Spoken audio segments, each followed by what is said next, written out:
Welcome. First of all, welcome. This is Unsolicited Perspectives. I'm your host, Bruce Anthony, here to lead the conversation in important events and topics that are shaping today's society. Join the conversation and follow us wherever you get your audio podcasts. Subscribe to our YouTube channel to watch our video podcast. Rate, review, like, comment, share. Share with your friends, share with your family. Hell, even share with your enemies. On today's episode, this is Sibling Happy Hour. I'm here with my sis, Aundrea. We're going to be dilly-dallying a little bit. Then we're going to be letting Jay respond to the election. And then we're going to do a segment, Am I the Asshole? But that's enough of the intro. Let's get to the show.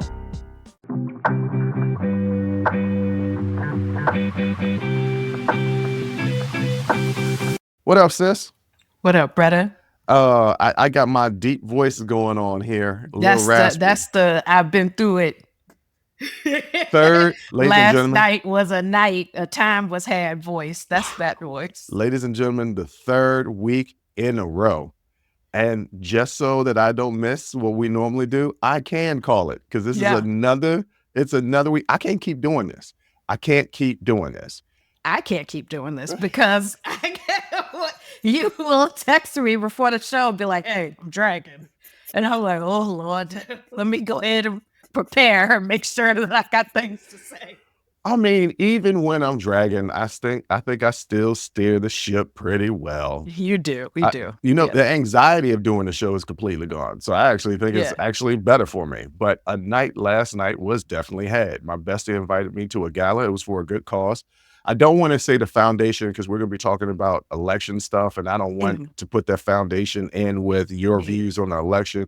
But it's a foundation here in the DC area that helps disabled children with disabilities, things of that nature. Really good cause. Okay. And the drinks were flowing last night. Oh, open bar? It was an open bar, but my bestie's house was an open bar before that, and she's listening to this. You know. You got a heavy hand when you pouring. I think she tries to kill me. Maybe she just knows you're anxious and be like, this will help. Maybe. But I was hanging out with one of her childhood friends. I think she's known her friend since kindergarten. She's known since she was 3. It's a group of like 5 of them, five women. How is that even possible? Because they grew up in the same neighborhood, and they all went to the school together, and they didn't. People do that. They don't move around like we did. Yeah, but I just feel like that's so cool. Like you knew people back when they were still in the bed and stuff. Like wait. So what now? They still pee in the bed, and I like being. Y'all remember each other back in Foursquare and that's crazy. Like Foursquare. That's crazy. It is crazy. So I've already met her friend before, but I met her husband for the first time. He was a cool cat. He was right there drinking with me. Yeah. We was drinking a lot. Just bad influences. All around. Around. Got it.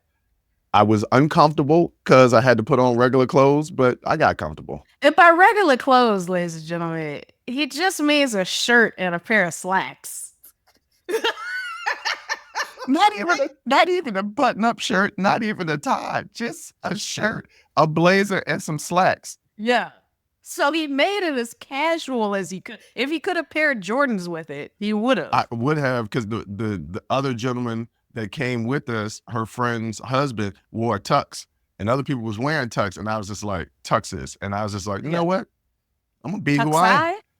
How do you say tuxes? I think it's just tuxes. Oh, okay. Yeah, I don't know. Well, I don't know. Yeah, I don't know. It is what it is. I don't think anybody knows. Maybe. But the organization raised $68,000. Wow, that's awesome. I also thought could have raised more. There was some people that with some heavy pockets there yesterday. Wow, okay. So they could have raised a little bit more. Some people was being cheap. I could have participated in the raising of the money. I did not, but my presence was there. Your presence, yes. You, who everyone was trying to decide if you were a former NBA or former NFL player. Around, he's a former MLB player. Figure out what you were doing. What, a major league bastard? Because that's what I am. That's good. I like that. That's good. Nice little sip, and you let that one ride, and that was nice. Good job.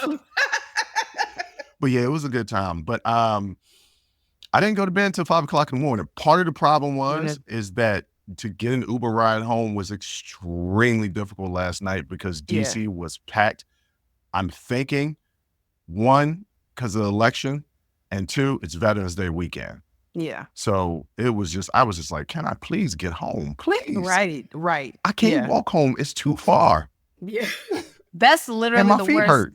That's literally the worst. I remember the one and only time, this was back in like 2009, that I went to Times Square for New Year's. Mm-hmm. It was the worst decision I ever made because they shut down the subway stations like What? Why? within like, it felt like a 5-mile radius of where the ball drops. And so you just had to walk. You couldn't get a cab. Roads were blocked off. Like you couldn't get no Uber. Like you just had to walk. And I just felt like, am I going to end up walking from Times Square all the way back to 89th Street? Like that's, I don't know if you know, but Times Square, I believe, is in the single digits of streets. Was on 89th. That's a long walk. That was a long walk before I found an open subway. And it's like you start to throw a tantrum like, I just want to go home. Like, I just want to be at home right now. Yo, it didn't help that I was drunk, and I was so drunk. This has happened once before. I was out with our cousin, and I just had a really hard time operating the Uber app. That's how drunk I was. Yeah. So I ordered a Lyft, and I guess it took too long. So I ordered an Uber and forgot to cancel the Lyft. Oh, God. Okay. I don't know. Look, I don't know. I got home. I got McDonald's. Yeah. Ate me a 20-piece nugget and a fry. Yeah. And, stayed up till 5 o'clock in the morning. Well, I want to see the fit. Like, I got pictures. My bestie sent me the pictures, and I swear I'm like Clifford with pictures. I just cannot be a human being. Yeah, I can't have just a normal face. One of the pictures, I swear, I don't know if I meant to do this, but it's a kissy face, and I'm like, the duck. You did duck lips? I did duck lips, and I was like, I don't ever do duck lips. That don't even sound like me. But that's how drunk I was. Like I can't just make a normal face. I can't take pictures. You've taken pictures with me, and you just like, just be normal. And I'm like, what's normal? This ain't normal. But I still was able to capture it because I'm a good photographer. But that's true. The key is, and I sometimes tell people this if they have a hard time in sessions or I'm taking photos of them, is to come up with an alter ego. You come up with this alter ego that is the person you become when you take photos. If you ever notice, all my photos, I'm pretty much in the same pose. And I've mastered that pose and that face. Mm-hmm. And that's it. And that is Nina. And when I take a picture, I am Nina, and that is who I am. And that's how you get something out of yourself that it's a part of you. It is you. But when you tell somebody, be yourself, that's like the hardest thing, because I don't go around every day defining myself so I know exactly what do you mean, be myself?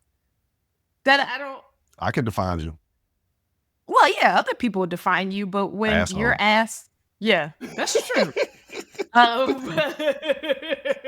Look, I'm not shying away from that. Okay, I'm not saying that that's not accurate, but other people can define you. But like when you're asked to just smile like just smile normally, you suddenly forget how you normally smile. Mm-hmm.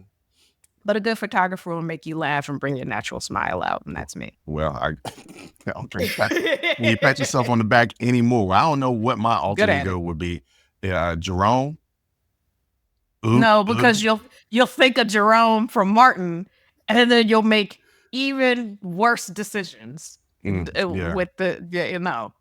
But it does also take practice. Like you don't become good at being photographed overnight. Like it takes practice. If you ask anybody who does it professionally, they practice. That's like, you remember when I kept getting approached by all the modeling agencies when I was like around 16, 17, 18? Yeah. And they was like, you're very handsome. This will work. And I took some pictures and it's like, oh, I don't take good pictures. Like, no. I mean, you still could have done runway. I don't see why you couldn't have done that because you're attractive in real life. You just can't make that like translate to film. Right. I cannot Yeah. make it translate into film or pictures, but in real life, I'm handsome, except when my bestie sent me the pictures. You haven't seen me since August. And Right. I've leaned out considerably since then. It's not a lot on the scale, but you'll notice it. Yeah. Not like that one time where you thought I was on crack. Not that Well, far. because you were still wearing your old clothes and they were so baggy. So baggy. But now you get it. Now I get it because I was wearing them too. I was wearing my old clothes too. And everybody's like, Jonathan, none of that fits. And I'm like, is it on? Then it fits. We're not buying new clothes. Oh, but I was looking at the pictures last night and I was like, why am I a Bevo Lottie? Got more head than he got body. Why is my head so big and my body so tiny? And when you see the pictures, you'll know what I'm talking about. It was like, because normally I have a big body, but but the body is a little slimmer now. And my head is normally in proportion, your head is smaller than your body. Right. Not no more. It is Bevo Lottie time. Got more You head. just look like a bobblehead. Look, you'll see when I show you the pictures. And it could have been the way I was posing. I don't like the pictures. And then my bestie, my hype man, always like, you look good, didn't it? She'll never tell me nothing negative about myself. And sometimes well, I'll be like, how women are. That's how women are. No, that's not true. Because you will always tell me something negative about myself. I'm your sister. That's different. Okay, so fair. That's a different level of woman. Women that are family keep it. Will tell you the truth. Yes, I don't want you going out embarrassing us as a unit, as siblings. I don't want you doing that. So I'm gonna tell you the truth. But typically, especially when we're trying to like pour into people, women will just be like, "Yes, friend, go, friend. Okay, yeah, you got it. Come on, yes." Like all that kind of shenanigans. Well. Yeah, I guess that's the reason why I have so many female friends, because they be hyping it up. Because my male friends be like, "You ain't nothing." I'm like, can I get a little encouragement? Nah, man, well, that's not what we do. Punch you in your chest. Why? We have to be why we have to be this way? But anyway, it was a good night last night. Night was had, and the morning is felt. Yeah, because again, we are not in an age where we can live like this. No. This is the third weekend in a row. Yeah. You need to sit down somewhere. You're going to get sick. Don't put that on me. I hope not. Don't put that on me. Let me knock on some wood. Don't put that on me. You're running around. You ripping and running. I'm definitely ripping and running. I haven't set my butt down in a week. Yeah, you've been ripping and running. That's too much. Also, my bestie, she decided this is what we were going to do before the night even started. We were going to go to this gala, and then we was going to go to Adams Morgan. Okay. And I was like, a terrible decision. So if for those people that don't know Washington, D.C., Adams Morgan is a beautiful neighborhood that's got a lot of bars and restaurants. And in the daytime, for adults, it is super dope. Yes. At nighttime, when the sun falls... when the street lights come on, it is full of people like 25 to 21. And because that's where it's like a rite of passage. Where we went. Yeah. And we went to a bar and I was like, you want to do this? We are going to feel super old in there. Yeah. And I felt super old. I mean, we had a good time was still had because we were just like, all right, we old. It's no big deal. These young Gen Z and people, y'all are in outfits from a gala, so that doesn't help. Well, hey, we were standing out and we was feeling right, okay? But I felt old. I was like, ain't nobody in here I can holler at. One, because they was young, and two, we've said this before, DC is unattractive central. It is. It's very unattractive. And but if, like I said, I didn't know that DC was so unattractive until I moved to Atlanta. And I'm like, oh no. Like every time I go back home, I'm like, oh, why'd y'all stop caring? Like, why? Because they just prioritize different things in Mhm. DC. They prioritize, where you went to school, what you do for a living, who you know, what your connections are, what neighborhoods you live in. Like they just prioritize different things. No, that's a part of it. Also, I don't think if they prioritize their looks, it would help. They're fit. Everybody in DC is fit for the most part. Yeah. Health and wellness is huge in this area. So Yeah. from the neck down, they holding it down. It's a lot Right, of tight. butterfaces out here, though. Yeah. Wow. And I got two people that are in my life. I cannot say who they are because they might listen to the show. So I can't say who they are. But they Okay. have an extremely high opinion of themselves, Mhm. both in their intellect and their physical characteristics. Mhm. And I'm a person that wants to be real with them and say, you are not as smart or intelligent or as attractive as you think you are. They think they are 7s, minimum 8s, 8.5, 9s. And I'm Yeah. like, you're a DC 3, which Yeah. is a 1.5 everywhere else because you got a grade on the curve in DC. Right. But who does that help? Like, you know what I'm saying? If I Like, say that to them, yeah, like, you want people to be confident in themselves and things like that. But there's nothing wrong with that. sometimes you got to bring people down a little bit. Sometimes. You really don't, though. You can always just mind your business. Like, that's, But they're saying it to me. I got brought down yesterday. What? Inadvertently, I went out with some ladies who are younger than me, and we went to Applebee's, get some dinner, have some drinks, and just kind of chat. And I guess the Applebee's in Cascade is the popping place for old heads. They go there, they watch college football, they're loud, they drink. Mhm. And it's just, all the older ladies are there with their little tank tops on and the older fellas and everybody's, How old are we talking? I mean, they look like our parents' age. Okay. All right. Yeah. So it was just like the three of us surrounded by, and we're sitting at the bar, all these old heads just, going back and forth and doing what old heads do. Hey, man, all that kind of stuff back and forth. And it got to a point in the night, one of them said, hey, man, I'm not as young as I used to. I'm 40. And I just, part of me died because I literally thought these were people my parents' age. But in reality, you looking at the man in the mirror. In reality, they were your peers. And they were my peers. And when we left, I looked at the two ladies I was with, and I was like, you see, this is that's my age range, y'all. That's what I have to look forward to. Sitting at the Applebee's with some old man that's my age. I'm surprised that y'all even found an Applebee's. I don't even know what one is around here. Yeah, there's one at Cafe.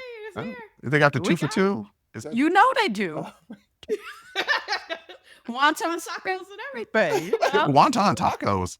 Yeah. Oh, Lord Jesus. Now I want Applebee's.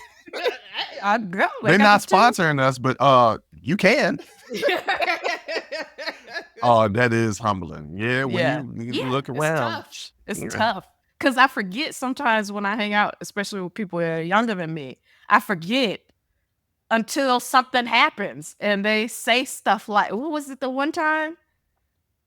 She was just like, I mean, they really didn't have cell phones back in like the 2000s, the early 2000s. I was like, yes, we did. We had cell phones. No, but I mean, like, y'all couldn't really communicate. Like, yes. Yes, we could. What year were you born? 2005? Oh, well, that's why you don't know, because you weren't there. And I'm telling you, as somebody who was there, yes, we did have cell phones. Get out my face. We did have the internet. Get out my face. She is the age that you were at 25. Right. Yo, that is crazy. You doing the math right now in your head, aren't you? No, I'm doing it. But I'm telling you, In 2005, Yeah. you were 21 Yeah. because I was 25. Yeah. And 2005 was 20 years ago. I mean, it's soon. It'll be 20 years ago soon. It's the same age. And I feel like I didn't say ignorant stuff like that. No, we did. To a children. Enough. But you We know did. what? Probably did. Yeah, we did. We did. Because I remember people being like, you just a kid, you don't know nothing. Yeah. And I was like, no more than you. I got the internet. Y'all didn't even have that. Well, 2005 is when we found out about Dookie Stick. Ladies and gentlemen, we've told this story before, but we was playing Play No Games by Fat Joe, and our dad said that ain't nothing but some Dookie Stick. Dookie Stick by Boots and Collins. I told that No, story it's last Little night. John. It was Little John. Fat Joe was on it. He was featured. Yeah, Yeah. it's a Fat Joe song to me. I know it's a Lil Jon song, but Fat Joe. He did have the best verse. Yeah, we had the best verse. Well, I'm a Fat Joe fan, just rap and in life in general. I had to unfollow 50 Cent though. Yeah, I mean, I never followed 50 Cent. No, but I'm not. He's such a messy queen that I just can't deal with his shenanigans. He posted a picture of him and Trump on Wednesday.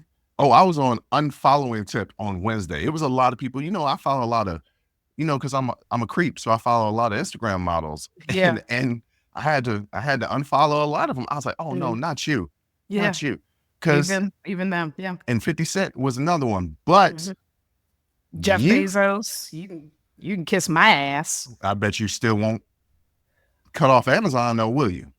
I will not order as often as I used to. I will get up and go to a store. Oh, okay. I will. All right. If it's for something, like sometimes you be like, damn, I need an HDMI cord. Let me order one from Amazon real quick. You know what I'm saying? Because it's cheaper than going to the store. Right, but nah, I just gotta find a Best Buy first, and then go and get it, or Target, or something. I have to go and get it. Well, I already did my show on the election and gave my thoughts, but you have some thoughts, and I know we talked about it earlier this week, and you was like, I don't want to talk about the election. And then you text me this morning, I got something to say about the election, and so okay, I'm gonna I didn't want to talk about it because I was just not in a place to talk about it. But now you are? But no, still not. And that will probably be reflected in what I say. But I know that we have an audience. And, last time I looked, it was like over 14,000 people that subscribe to our channel. And I think that's our YouTube channel. Yeah. People are listening to this podcast all over the world. Yeah. Like our downloads for audio streams and all that stuff, crazy. Yeah. So I know that there's probably, for whatever reason, somebody out there that would want to know what I think. So I was given the advice, really great advice, to just speak from the heart. And so I said, all right, let me put my big girl panties on and try to say something about it. Make sure they're not too big because they fall down. That was the one time. All right. Ladies and gentlemen, we're going to tell that story in the third segment, but we're going to get into Jay's election thoughts next.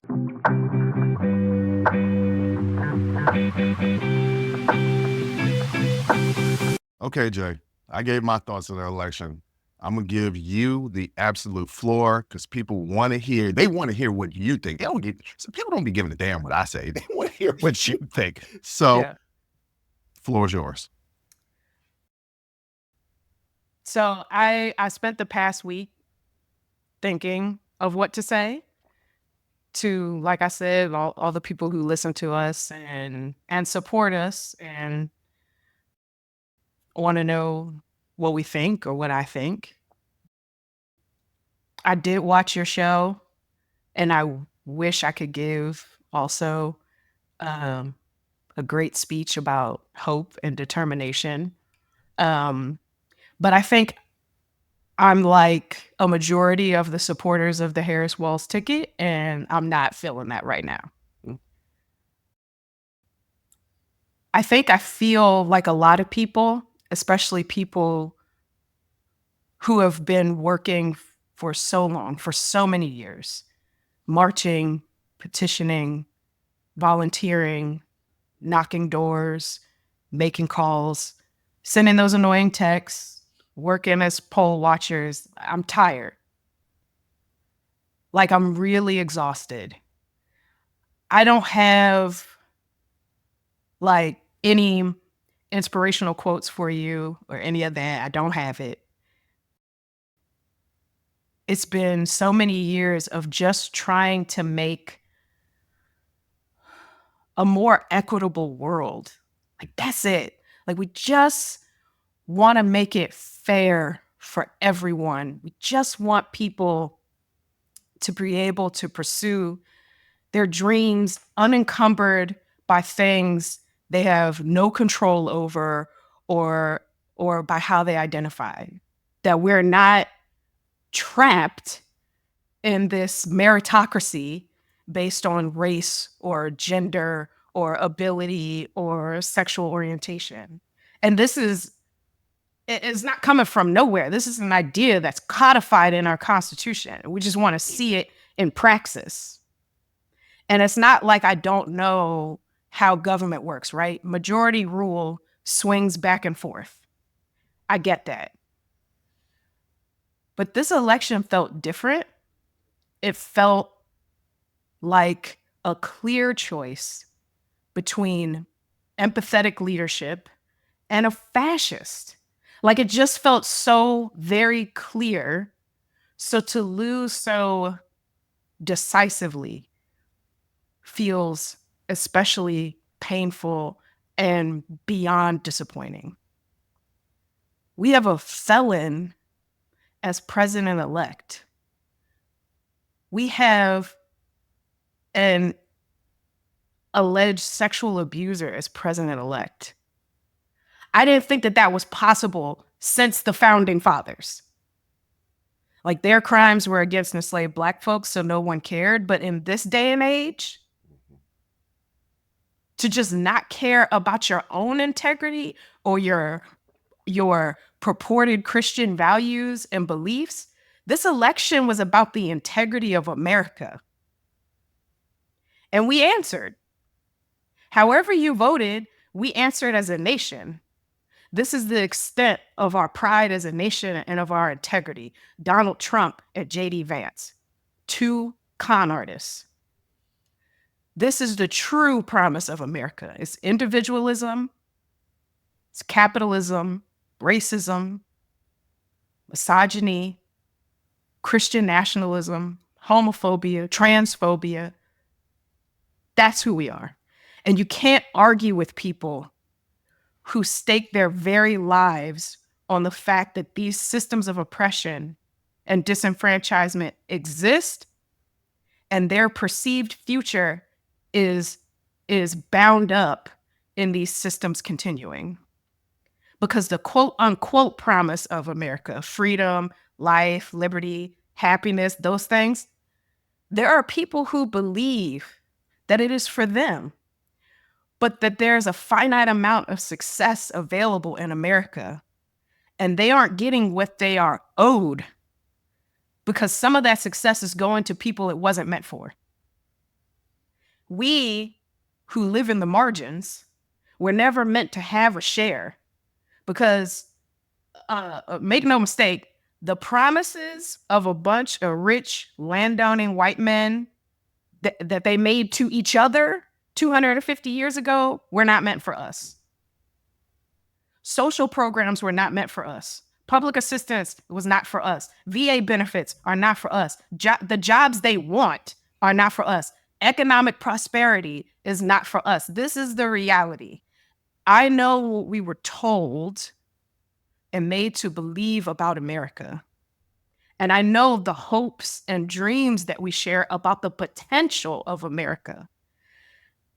The pain of this election is born out of and rooted in that. Not that Donald Trump won, but that we have to come to grips with some hard truths about the project of America. That America is a business with a few on top and everyone else is on lower floors. And which floor you're on is determined not by your ability, but how society categorizes you and how much you can pay. That's your worth as a human being. And hopeful rhetoric about freedom and change and moving forward is not going to save us from that reality. And I don't blame anyone. I don't blame like any one group. I honestly don't. People have reached out to me. I've seen the texts and the DMs, and I apologize for not responding yet, but I do see them. But people have reached out, placing blame just everywhere. But this was a collective decision. So many different people from all walks of life had to come together decisively for this to happen. Blame isn't going to do anything but alienate us from one another even further. And if I sound mad as hell, it's because I am, but so are you. And that's good. I'm not saying all of this to say that it's hopeless, because we know that it isn't. We have seen people fight for justice in this country and win. So I'm not saying to give up, but for right now, I'm not going to encourage you to persevere. Why should we when we feel the way that we do? How can we push through knowing the real consequences of things like Project 2025 or the tariffs that he doesn't understand, that the real consequences these things will have on our actual daily lives? People already can't afford things. I want to start my journey to parenthood soon. I am afraid of what the state of women's reproductive care will be when I do. Will it be safe for me? I don't know the answer to that. I don't know the answer. I think all I have for you is to take care. Log off if you need to. Put your phone on D&D. Respectfully tell people that you don't have the capacity to talk politics. Be tired, be frustrated, be angry. And once you come out of that, because you will, we all will, once you come out of that, you'll know what you want to do next. The last thing I'll say is VP Harris and Governor Walz, in my opinion, ran a beautiful campaign. Even though, they weren't ready and we weren't ready for it. To me, they ended up being a dream ticket, and I hope that they run again. I have no notes for their campaign. To run for president in 3 months and accomplish what they were able to accomplish, I have no notes. So, like all of you, I'm waiting to see what's going to happen. I anticipate a lot of time will be spent in Mar-a-Lago not being a president. He didn't want to do the job in 2016 when he was 70. He's definitely not going to want to do it at 80. So that's all I have to say about that. That's where I'll leave it. I'm not going to make some grand call to action. No, no soaring words of hope, just honesty. Let yourself feel what you're feeling. Take the time you need to process, to rest, to breathe. And whenever we're ready, we'll figure out the next steps together. But take care of yourselves.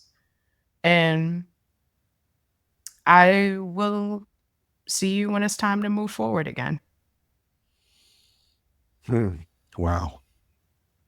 Yeah, that's all. I talked to you earlier this week. I gave you space. So it was a couple of days after the election. Hell, we both took time on Wednesday. Yeah. And yeah, this sucks. It sucks. Like, there's no real way to describe it other than, man, this really, really sucks. It's It was, really trash. yeah, like that ticket was so hopeful. Yeah. And you really wanted to see that ticket succeed. And wow, hate, and I don't know how else to describe it. One, and I get it. You said you saw my show and you like, I ain't got no words of hope. Yeah, I don't have. I wish I had cool Star Wars quotes, and I wish I wish I did. I looked for some quotes, and I was like, I don't have it. I don't Yeah. have it. I I was talking to a friend of mine, black professor, same age, as me, around the same age. And he was dejected like I was, and even was down there at Howard on Tuesday night and Wednesday night. Mhm. And I was like, "Did you cry?" He was like, "Yeah, I was crying when she gave her speech. Like I was right there. I was like right there in front of her when she gave the speech." And he Yeah. was like, "Yeah, I'm more like I'm getting through it." And I was like, "Yeah, I'm kind of that way too. Like that's the reason why I gave that hopeful show on Friday. Like we're Yeah. gonna be all right." Then as we were talking about it, it was like, "Oh, but now we realize while we're a little bit more hopeful and people might not be on the same page." He was like, "Yes, we are black men, and there are things that are going to happen that affect us. The most important thing is if this immunity for cops happens, Yeah. that will directly affect us." But he was also like, there's also a class issue that's associated with that. Yeah. And we are in a certain class where we might not, like, I don't have much interaction with the police. Right. Yeah. So I mean, he was like, when you look at it from that, we're almost largely unaffected personally. Yeah. And yeah, if you look at it through lens, we could be a little bit more hopeful than say you, because you're talking about, yeah, I want to have a family, my reproductive rights. This directly, everything that happened directly affects me. And so as we were talking, we're like, yeah, this is the reason why we're hopeful, because even though we are brokenhearted about what happened, largely a lot of the policies that's going to happen don't affect us. That doesn't mean that we don't still feel. The reason why we feel so much is because we actually care about people and we know how Yeah. other people are going to be affected. But the Right. reason why we have hope, or that we can have hope, is because whether we didn't realize it, we realized it as we were talking, but subconsciously, oh, we're not really, things aren't really going to change for us. Like Yeah. in the grocery store, the only thing that I ever noticed that changes price is the price of Gatorade Zero. Now they need to get a handle on this, okay? Because I'm tired of this. I go in there, sometimes it's 5 for 5, Yeah. sometimes it's 5 for 4. Yesterday it was 5 for 3. Look, get Yeah. back to the 5 for 5. So that's Yeah. how inflation affects me. I Right. largely, I buy chicken is chicken. I buy Yeah. ground beef is ground beef. Like I'm not paying attention. I do grab Yeah. the cheapest version, like, Yeah. you're gonna But sift through the package, but there's a insulation just from your social economic status where yeah, you really don't notice a few dollars changing here and there. I But like there are definitely people in this country that notice every single right. cent. So I'm not saying that I don't empathize, because No, I get absolutely I that. do. Yeah. But for me in my life, when people talk about the economy and they talk specifically about the inflation, like of course I'm feeling it, but I don't feel it.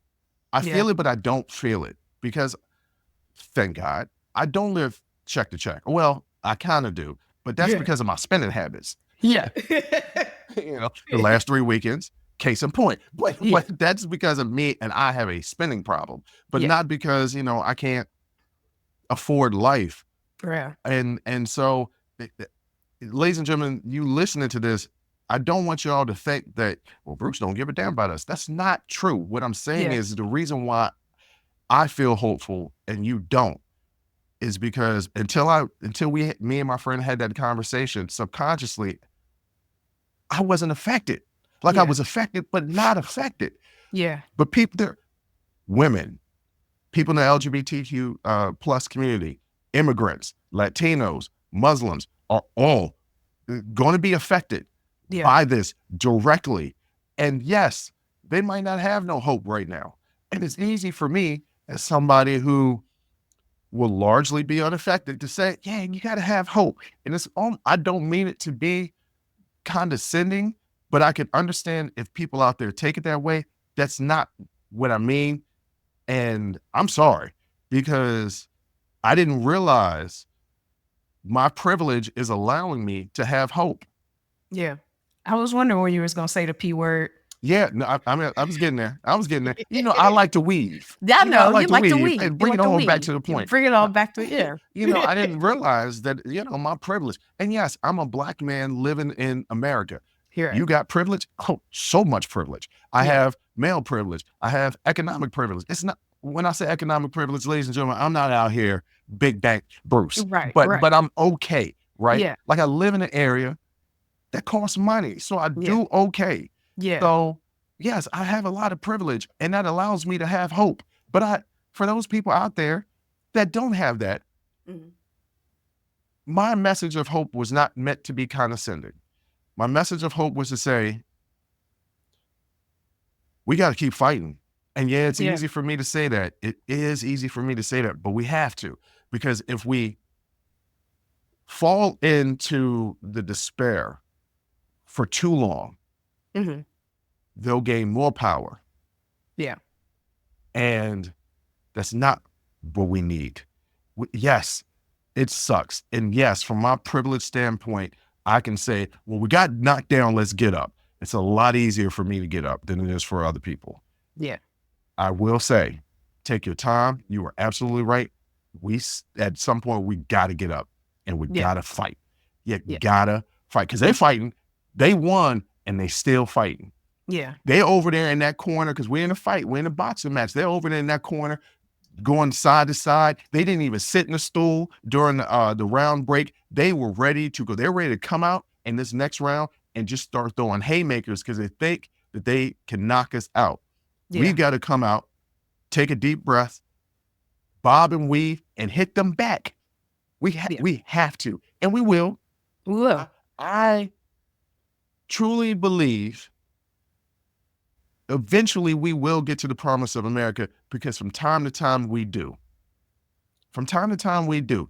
But progress is never easy. And sometimes when you take 2 steps forward, you take a step back. Eventually you'll get there. But you gotta, it's gonna be a long, hard road. And I get it. I'm privileged. I get it. We still gotta fight. Yeah. You gotta fight. I did. And I didn't take your message as condescending at all. I thought it was great that you had that, I don't know, spunk, whatever.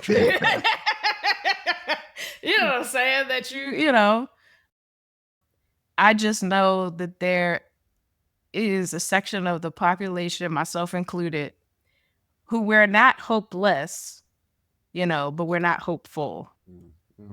It's sort of like this limbo in the middle where you've taken a morale hit. And it's okay to like just sit in that for a little bit, because I think that we can get wrapped up in these great speeches and celebrities coming out and everybody is telling us we're better than this, and we start to believe it, and we forget that sometimes we're not better than this. And that we have to remember that we got a long way to go, that progress is not a destination, it's a journey. And you're not going to make anything better. I wanted to wait to save this as my little point at the end where you asked me if I have anything else to say, but I'm gonna say it now. Look, y'all with these blue bracelets and stuff, you trying to differentiate yourself from people that you're one of the good ones and stuff. Nobody cares about your performative, and I'm gonna say my S word for the day, bullshit. Like, nobody cares about it. Nobody cared about your pink hats.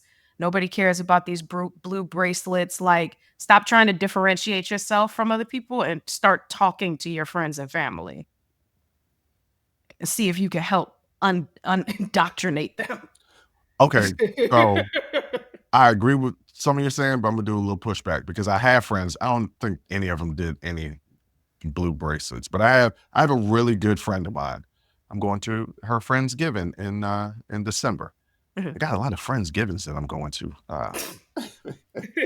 It's a lot. I asked her, I was like, who gonna make the potato salad? We're not having potato salad at the Thanksgiving. I was like, well, she's like, it's catered. And I was like, well, if it's catered, I guess it'll be okay. Catered by whom? Yeah, right.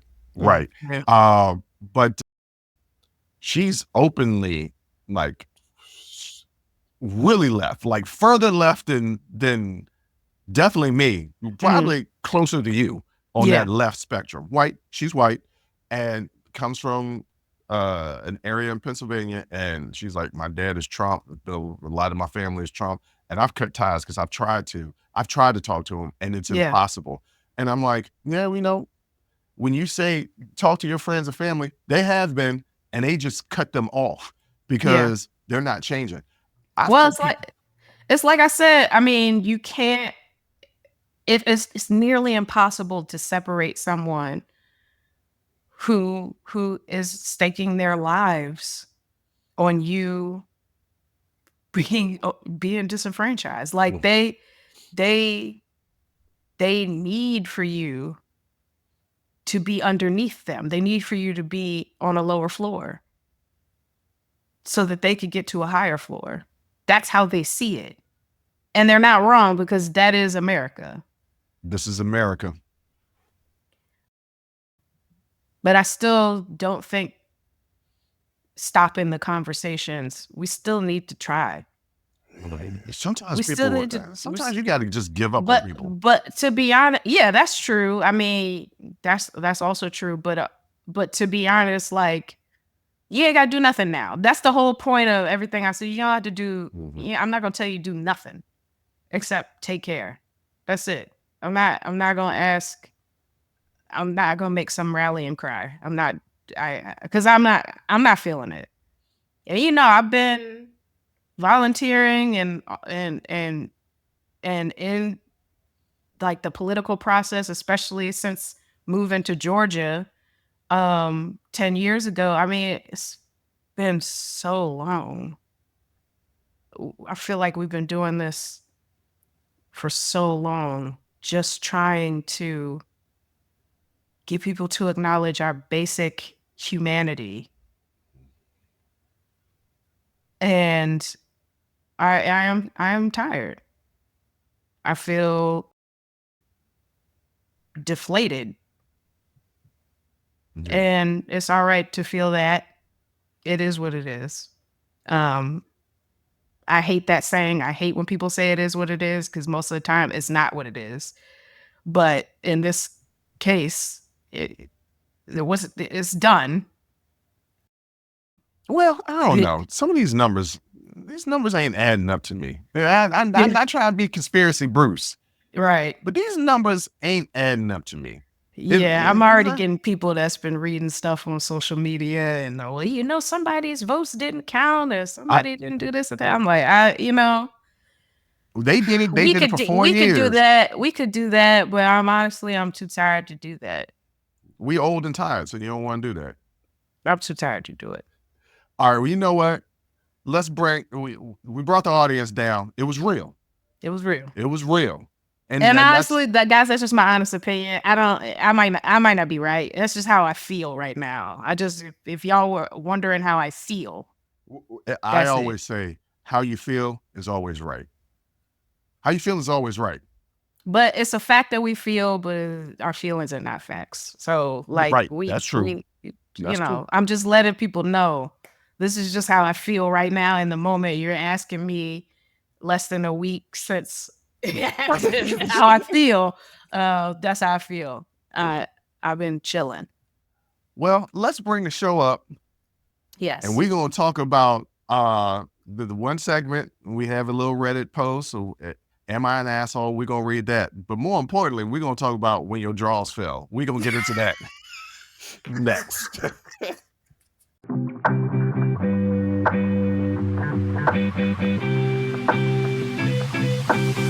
Ladies and gentlemen, if you're looking at me right now, I am smiling because during this little break before we started this next segment, we were not rehearsing, but just going over the story when your drawers fell down. Now, ladies and gentlemen, if you don't know what drawers is, it's underwear. Okay, that's what I guess. I don't know if it's just a black person. I think other people say drawers, but it's universally known when you say drawers. Yeah, it's your underwear. Yeah. So Jay, tell the people the story, the time that you was walking and your underwear just fell down. Because they probably thinking, where was she? What happened? Why is she just in her underwear? No, tell the story. That's not what happened. So, as you all know, you've been following the show for any amount of time, I lost over 100 pounds via bariatric surgery. There was a time and working out and working out. Like don't just say it was a surgery. Yeah, use it as a tool. Like you put in the work. A lot of work on my part. Yeah, you put in the work. Okay, like not just physical, mental health wise as well. So it was a lot of work. But there was a time there where I refused to buy new clothes because I'm like, I could still put on my old clothes. Even though they're a little baggy, this, that, and the third, whatever, I'm not going to buy new clothes when I'll just be another size smaller next month. I'm just going to wear these. I'm going to ride until the wheels fall off. I didn't know when I said that. That was some foreshadowing. So I'm just living my daily life. Okay? I'm home. I'm in some sweatpants.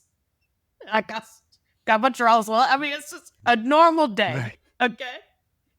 I'm walking. And I feel a sensation. I'm thinking, oh, my sweatpants, they're too big. There's a couple sizes too large. Maybe it's my sweatpants. Still walking. I'm like, no. That's inside my sweatpants. And sure enough, my drawers was falling inside of my pants because I was only thinking about how my clothes are fitting different. I wasn't thinking about my underclothes and that I would need to wear the appropriate size drawers.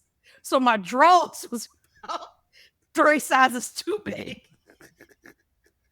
And I slid down. My chest hurt. And my drawers fell off.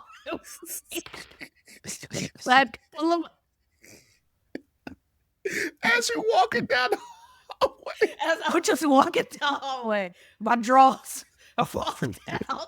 And listen. Oh. It's about taking the time to remember the little things. The little details that we just skip over. Like, hey, maybe out of everything, at least your drawers should fit. So that's my advice to everybody out there. Don't skip the details. Oh, you had droopy drawers. And I know you probably wonder how you not know your drawers were too big. I knew they were too big because I had droop butt. But I'm like, the drawers, they're under my clothes. Nobody will know. My drawers are too big. Not droop butt. Yeah, droop butt. So, I'm like, nobody's gonna know my drawers are too big. Nobody's gonna know. My face hurts right now from laughing so hard. I swear to God, ladies and gentlemen, I've heard this story so many times. It never ceases to be absolutely hilarious to me. You just walking down the hallway, you just enjoying your day, and your drawers fall down. Oh, damn, drawers fell down. Damn, drawers fell down. Oh, Lord. Oh, Lord. Oh. That's the draw story, ladies and gentlemen. We hope you find that as humorous as we find it. All right. Let's get to this Reddit post before we get out of here today. Yes. So this is, am I the asshole? My boyfriend, 23 males, friend, also 23 male, always cheats on his girlfriend when they go out. Now it's making me question my boyfriend's loyalty. Hi, I'm looking for advice. I've been going out with my boyfriend for a year now. I've never questioned his loyalty as he's really attentive and caring, but he often goes out with his best friend who's got a girlfriend more recently, and my boyfriend tells me he cheats on her when he goes out. Often it is just my boyfriend and this friend who go out together. So I'm just starting to wonder what he's doing when his friend is kissing these multiple girls and when he goes out, or if he's involved in it. I don't know what to say, but I don't want him to think I don't trust him because of his friend's actions, as he is his own person, but it's just not sitting right with me. Should I say something to my boyfriend? Do you think he's cheating? I don't. I don't know if he's cheating or not. As a former cheater myself,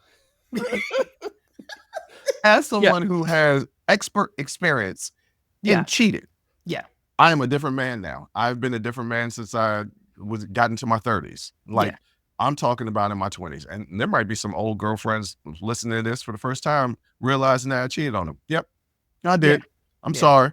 I was Don't sound sorry, but no, I am. I was a selfish human being. I am completely. It's 180. I am a totally different person than I was back in the day. Yeah, but I cheated a lot. Yeah, unapologetically at the time.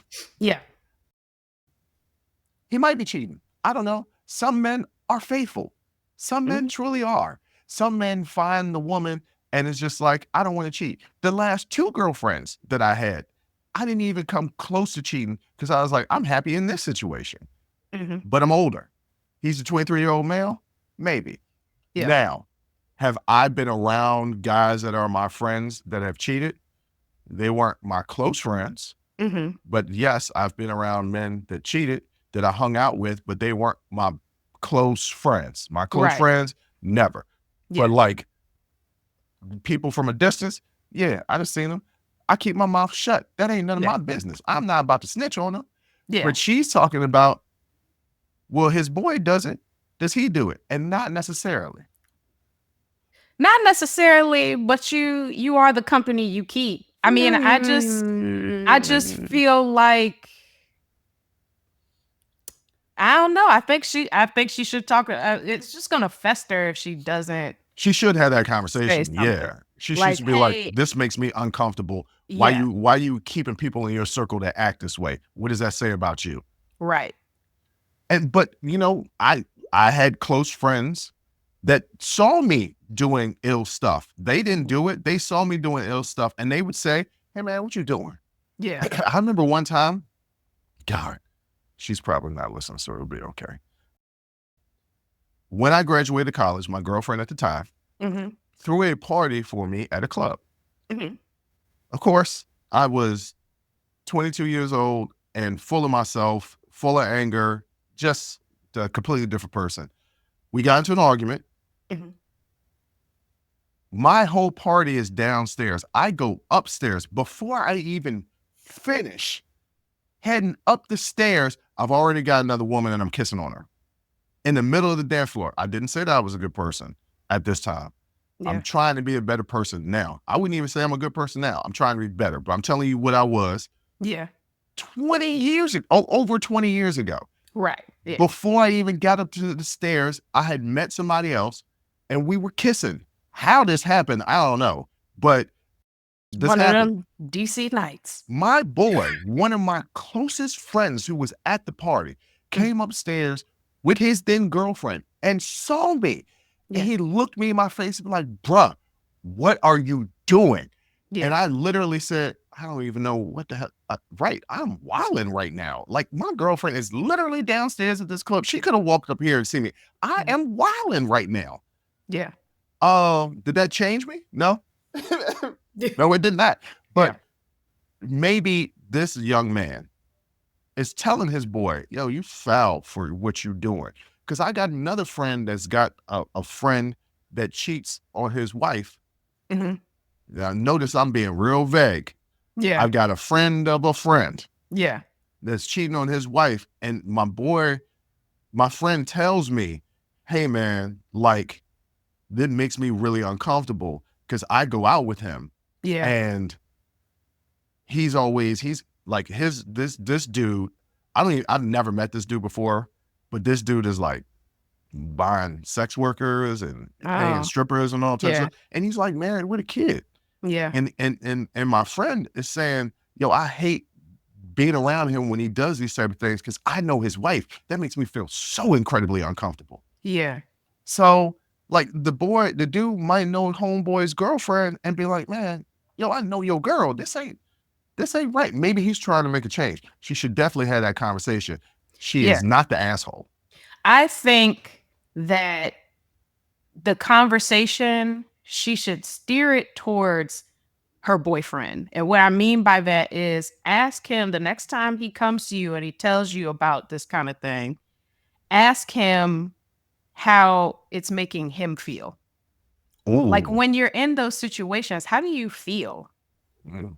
Like, does it, and then let him start talking about it from that place. And then that'll give you your answer. Yeah. If he said, hey, it is what it is, I don't know, I'm good, okay. He might not be engaging in that kind of behavior, but is that somebody principally that you want to stay with? That's a good point. Yes. So asking him, don't come at it like, well, what are you doing while this is going on? Don't do all that. Just ask him, how does that make you feel? Mm-hmm. And let him talk and see. Chances are you're gonna find the answer if you want the answer. If you want it, because sometimes it'll be right there in front of you, and you don't want to even be acknowledging it. We've all done it, and we know the person that we're with, and like you said the last show, it was like, hey, no, they can change. Stop expecting them to be who you are. Yeah, you're not dating yourself. They are who they are. Accept it for who it is, and decide whether or not you can deal with it or not. Right. But ultimately, you're young. You've been together for a year.